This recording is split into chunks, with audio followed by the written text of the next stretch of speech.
Hello, welcome back to Neha food stories. ഇത് നമുക്ക് പെരുന്നാൾ സ്പെഷ്യൽ ബിരിയാണി ഉണ്ടാക്കിയാലോ? സാധാരണ ബിരിയാണി ഒന്നും അല്ല കേട്ടോ, തലശ്ശേരി ബിരിയാണി ആയിട്ടാണ് ഞാൻ വന്നിട്ടുള്ളത്. തലശ്ശേരി ചിക്കൻ ബിരിയാണി. അപ്പൊ ബിരിയാണിയിൽ കേമൻ തലശ്ശേരി എന്നല്ലേ, അതുകൊണ്ട് തലശ്ശേരി ബിരിയാണി തന്നെയാണ് ഞാനിപ്പോ ഇന്ന് ഈ പെരുന്നാളിൽ നിങ്ങളുമായിട്ട് ഷെയർ ചെയ്യുന്നത്. അപ്പൊ നമുക്ക് എങ്ങനെയാണ് ഈ തലശ്ശേരി ചിക്കൻ ബിരിയാണി ഉണ്ടാക്കുന്നത് നോക്കാം.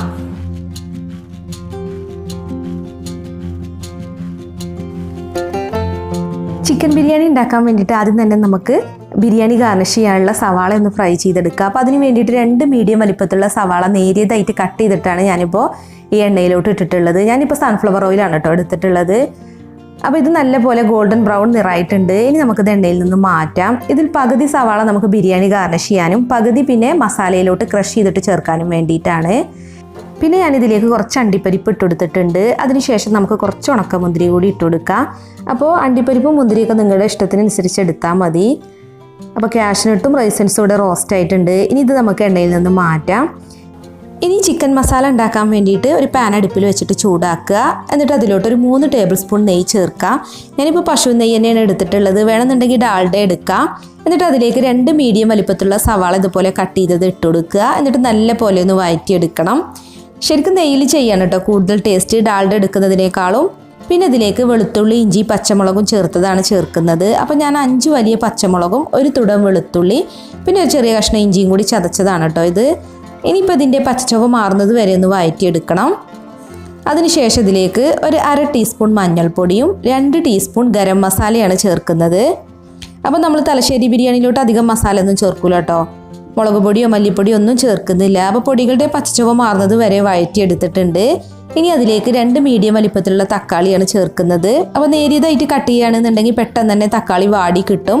അപ്പോൾ തക്കാളി വെന്തുടയുന്നത് വരെ കുക്ക് ചെയ്യണം. അപ്പോൾ അതിന് വേണ്ടിയിട്ട് ഞാനിതൊന്ന് അടച്ചു വെക്കുകയാണ്. തക്കാളിയൊക്കെ ഇപ്പോൾ ഇവിടെ നല്ലപോലെ വെന്തുടഞ്ഞ് വന്നിട്ടുണ്ട്. അപ്പോൾ നമുക്കൊന്ന് ഇളക്കി കൊടുക്കാം. ഇനിയിപ്പോൾ നമുക്കിതിലേക്ക് ചിക്കൻ ഇട്ട് കൊടുക്കാം കേട്ടോ. ഞാനിപ്പോൾ 1 കിലോ ചിക്കനാണ് എടുത്തിട്ടുള്ളത്. അപ്പോൾ ഇതേ ഒരു വലിപ്പത്തിലാണ് ചിക്കൻ കട്ട് ചെയ്തെടുത്തിട്ടുള്ളത്. അപ്പോൾ ചിക്കൻ നമുക്ക് ഈ മസാലയിലേക്ക് ഇട്ട് കൊടുക്കാം. ഇനി ഇതിലേക്ക് ആവശ്യത്തിനുള്ള ഉപ്പും കൂടെ ഇട്ട് കൊടുക്കാം. ഇനി നന്നായിട്ടൊന്ന് മിക്സ് ചെയ്തെടുക്കുക കേട്ടോ. ചിക്കനും മസാലയൊക്കെ നന്നായിട്ടൊന്ന് മിക്സായി വരണം. അപ്പോൾ ഒരു 5 മിനിറ്റ് നമ്മൾ ഹൈ ഫ്ലെയിമിൽ ഇട്ടതൊന്ന് റോസ്റ്റ് ചെയ്തെടുക്കുക. 5 മിനിറ്റ് മാത്രം മതി. ഇപ്പോൾ 5 മിനിറ്റ് കഴിഞ്ഞിട്ടുണ്ട്. ഇനി നമുക്കിതിലേക്ക് മല്ലിയിലയും പുതിനയിലയും ഇട്ട് കൊടുക്കണം. അപ്പോൾ ഞാൻ ഓരോ പിടി മല്ലിയിലയും പുതിനയിലയാണ് ഇട്ട് കൊടുക്കുന്നത്. രണ്ടും കൂടെ ഒന്നിച്ച് കട്ട് ചെയ്താണ് എടുത്തിട്ടുള്ളത്. പിന്നെ നമുക്കിതിലേക്ക് ഒരു 1/2 കപ്പ് തൈര് ചേർക്കാം. ഇനിയിപ്പോൾ നിങ്ങൾ നാരങ്ങനീര് ചേർക്കുന്നുണ്ടെന്നുണ്ടെങ്കിൽ ഒരു 1/4 കപ്പ് തൈര് ചേർത്താൽ മതിയാകും. ഞാനിപ്പോൾ നാരങ്ങനീര് ചേർക്കാത്തതുകൊണ്ടാണ് 1/2 കപ്പ് തൈര് ചേർത്തിട്ടുള്ളത്. അത്യാവശ്യം പുളിയുള്ള തൈര് തന്നെയാണ്. ഇനി നമ്മളിത് അടച്ച് വെച്ചിട്ടൊന്ന് കുക്ക് ചെയ്യുക. ഒരു 10 മിനിറ്റ് ഒരു മീഡിയം ഫ്ലെയിമിലിട്ട് കുക്ക് ചെയ്താൽ മതി. അപ്പോഴേക്കും ചിക്കനൊക്കെ ഒരുവിധം ഒന്ന് കുക്കായിട്ട് കിട്ടും. അപ്പോൾ ചിക്കനൊക്കെ ഇവിടെ ഏകദേശം ഒന്ന് കുക്കായി വന്നിട്ടുണ്ട്. ഒരു 10 മിനിറ്റാണ് കേട്ടോ ഞാൻ മീഡിയം ഫ്ലെയിമിലിട്ട് വേവിച്ചത്. അപ്പോൾ ഇതിൽ കുറച്ച് വെള്ളമൊക്കെ ഉണ്ട്. അപ്പോൾ ആ വെള്ളം ഒന്ന് വറ്റിക്കാൻ വേണ്ടിയിട്ട് നമുക്ക് കുറച്ച് സമയം കൂടി ഒന്ന് ഹൈ ഫ്ലെയിമിലിടാം. ഒരു 5 മിനിറ്റൊക്കെ ഇട്ടാൽ മതിയാകും. അപ്പോൾ ഈ സമയത്ത് ഞാനിതിലേക്ക് നമ്മൾ നേരത്തെ ഫ്രൈ ചെയ്ത സവാളയിൽ നിന്ന് പകുതി എടുത്തിട്ട് ഇതുപോലെ ഒന്ന് ക്രഷ് ചെയ്തിട്ട് ചേർക്കുന്നുണ്ട്. ഇതിന് ബിസ്ത എന്നാണ് കേട്ടോ പറയുക. അപ്പോൾ തലശ്ശേരി ബിരിയാണിയുടെ പ്രത്യേകതയാണ് ഈ ബിസ്ത ചേർക്കുന്നത്. നമ്മുടെ മസാലയ്ക്ക് നല്ലൊരു ഫ്ലേവർ കിട്ടും. നമ്മളിങ്ങനെ സവാളയൊക്കെ ഫ്രൈ ചെയ്ത് ചേർക്കുമ്പോൾ നല്ലൊരു ടേസ്റ്റാണ്. അപ്പോൾ വെള്ളമൊക്കെ ഇപ്പോൾ ഏകദേശം ഇവിടെ വറ്റിയിട്ടുണ്ട്. കംപ്ലീറ്റ് ആയിട്ട് വറ്റാൻ നിൽക്കണ്ട. കാരണം നമ്മൾ ഇനി ദം ചെയ്യുമ്പോൾ കംപ്ലീറ്റ് ആയിട്ട് വറ്റിച്ച് കഴിഞ്ഞാൽ ചിലപ്പോൾ അടി പിടിക്കും. അപ്പോൾ ഇത്തിരി കുറച്ചൊക്കെ ഒന്ന് വെള്ളത്തിൽ ഉണ്ടായിക്കോട്ടെ. അപ്പോൾ നമ്മുടെ മസാല ഇവിടെ റെഡി ആയിട്ടുണ്ട്. ഇനി നമുക്ക് ഫ്ലെയിം ഓഫ് ചെയ്തിട്ട് ഇത് മാറ്റി വെക്കാം. ബിരിയാണിയിലേക്കുള്ള നെയ്ച്ചോറ് ഉണ്ടാക്കാൻ വേണ്ടിയിട്ട് ഒരു പാനിലേക്ക് ഞാനിപ്പോൾ 4 ടേബിൾ സ്പൂൺ സൺഫ്ലവർ ഓയിലും 3 ടേബിൾ സ്പൂൺ നെയ്യുമാണ് ചേർക്കുന്നത്. സൺഫ്ലവർ ഓയിൽ ഞാൻ സവാള വറുത്ത് തന്നെയാണ് എടുത്തിട്ടുള്ളത്. നിങ്ങൾക്ക് വേണമെന്നുണ്ടെങ്കിൽ വെളിച്ചെണ്ണ എടുക്കാം കേട്ടോ. ഇനി ഇതിലേക്ക് 2 ചെറിയ ബേ ലീവ്സ് ഇതുപോലെ ചെറുതായിട്ട് കട്ട് ചെയ്തതും പിന്നെ 2 കറുവപ്പട്ട പിന്നെ 5 ഏലക്കയും 4 ഗ്രാമ്പുമാണ് ഇട്ട് കൊടുക്കുന്നത്. ഇനി ഒരു സവാളയുടെ ഒരു മീഡിയം വലിപ്പത്തിലുള്ള സവാളയുടെ പകുതി കട്ട് ചെയ്തതാണ് ചേർക്കുന്നത്. കുറച്ച് മതി, അധികമൊന്നും വേണ്ട. ചെറിയ സവാളയൊക്കെ ആണെന്നുണ്ടെങ്കിൽ ഒന്നെടുക്കുക. ഞാനിപ്പോൾ മീഡിയം വലിപ്പത്തിലുള്ളതായതുകൊണ്ടാണ് പകുതി എടുത്തിട്ടുള്ളത്. അപ്പോൾ സവാളയൊക്കെ ഇപ്പോൾ ഇവിടെ വാടിയിട്ടുണ്ട്. ഇനി ഇതിലേക്ക് നമ്മൾ ചേർക്കുന്നത് കൈമ ജീരകശാല അരിയാണ് കേട്ടോ. അപ്പം നമ്മൾ തലശ്ശേരി ബിരിയാണിയിലോട്ട് ബസ്മതി റൈസ് എടുക്കാൻ പറ്റില്ല. ജീരകശാല അരിയോ അല്ലാന്നുണ്ടെങ്കിൽ ഏതെങ്കിലും തരത്തിലുള്ള കൈമയൊക്കെയാണ് കേട്ടോ നമ്മൾ തലശ്ശേരി ബിരിയാണി ഉണ്ടാക്കാൻ വേണ്ടിയിട്ട് എടുക്കുക. അപ്പോൾ റൈസ് കഴുകിയതിന് ശേഷം വെള്ളമെല്ലാം കളഞ്ഞിട്ടാണ് ഞാനിപ്പോൾ ഇതിലേക്ക് ചേർത്തിട്ടുള്ളത്. ഇനി ഇത് ഹൈ ഫ്ലെയിമിൽ ഒരു 3 മിനിറ്റ് ഒന്ന് റോസ്റ്റ് ചെയ്തെടുക്കുക. അപ്പോൾ അരിയൊക്കെ ഇങ്ങനെ വിട്ട് നിൽക്കും. അപ്പോൾ അങ്ങനെ ചെയ്യുകയാണെന്നുണ്ടെങ്കിൽ നമ്മുടെ റൈസ് കുക്കായി കഴിയുമ്പോഴും വിട്ട് നിൽക്കും കേട്ടോ. അതിനാണ് റൈസ് വറുത്തെടുക്കുന്നത്. ഇനി ഇതിലേക്ക് 6 കപ്പ് നല്ല തിളച്ച വെള്ളമാണ് ചേർക്കുന്നത്. നമ്മൾ 4 കപ്പ് അരി എടുക്കുമ്പോൾ 6 കപ്പ് വെള്ളമാണ് കേട്ടോ ചേർക്കേണ്ടത്. 1 കപ്പ് അരിക്ക് 1.5 കപ്പ് എന്ന രീതിയിലാണ് വെള്ളം എടുക്കേണ്ടത്. ഇനി നമുക്കിതിലേക്ക് ആവശ്യത്തിനുള്ള ഉപ്പൊന്ന് ഇട്ട് കൊടുക്കാം. അപ്പം നമ്മൾ ചോറ് വറ്റിച്ചിട്ടാണ് കേട്ടോ ഉണ്ടാക്കുന്നത്, അല്ലാതെ ഊറ്റിയെടുക്കുകയല്ല. അപ്പോൾ അത് കണ്ടിട്ട് കുറച്ച് ഉപ്പിട്ട് കൊടുത്താൽ മതി. ഉപ്പ് ചേർത്തിട്ട് പതുക്കെ ഇളക്കി കൊടുക്കുക. ഇനി നമ്മളിത് അടച്ചു വെച്ചൊന്ന് വേവിച്ചാൽ മതി. നല്ലപോലെ തിളക്കുന്ന വരെ ഹൈ ഫ്ലെയിമിൽ തന്നെ ഇടുക. തിളച്ചതിന് ശേഷം പിന്നെ ലോ ഫ്ലെയിമിലിട്ട് വേണം നമ്മളിത് കുക്ക് ചെയ്യാൻ.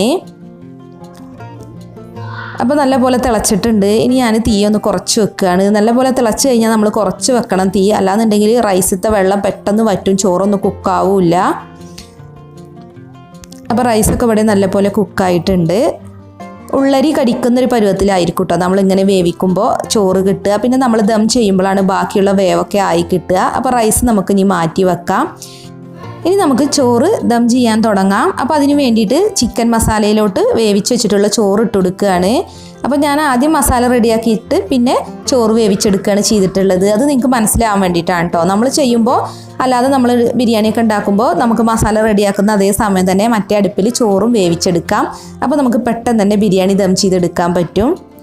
അപ്പോൾ ഞാൻ പകുതി ചോറാണ് ഇപ്പോൾ ഇതിൻ്റെ മുകളിലേക്ക് ഇട്ട് കൊടുത്തിട്ടുള്ളത്. ഇനി നമുക്കിതിലേക്ക് കുറച്ച് ചെറുതായി കട്ട് ചെയ്തിട്ടുള്ള മല്ലിയിലയും പുതിനയിലയും ഇട്ട് കൊടുക്കാം.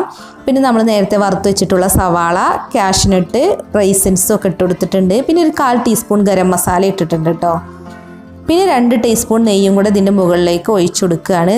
നെയ്യ് മെൽറ്റ് ചെയ്തിട്ടൊന്നുമില്ല. പിന്നെ നമ്മൾ മെയിനായിട്ട് എടുത്തിട്ടുള്ളത് rose water, 2 table spoon rose water എടുത്തിട്ടുണ്ട്.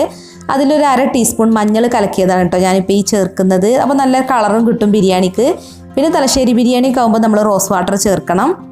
ഇനിയിപ്പോൾ മഞ്ഞൾപ്പൊടിക്ക് പകരം വേണമെന്നുണ്ടെങ്കിൽ നമുക്ക് സഫ്രോൺ ഉണ്ടല്ലോ, അതായത് കുങ്കുമപ്പൂവ് കലക്കിയത് വേണമെങ്കിലും ചേർക്കാം. ഞാനിപ്പോൾ കുങ്കുമപ്പൂവിന് പകരം മഞ്ഞൾപ്പൊടി എടുത്തുന്നേ ഉള്ളൂ. അപ്പോൾ ഇനി ബാക്കിയുള്ള റൈസും കൂടെ ഇതിൻ്റെ മുകളിലേക്ക് ഇട്ട് കൊടുക്കാം. അപ്പോൾ നമ്മൾ തലശ്ശേരി ബിരിയാണിയൊക്കെ ആകുമ്പോൾ റോസ് വാട്ടർ എന്താണെങ്കിലും ചേർക്കണം കേട്ടോ. നല്ലൊരു സ്മെല്ലായിരിക്കും അപ്പോൾ നമ്മുടെ ബിരിയാണിക്ക്.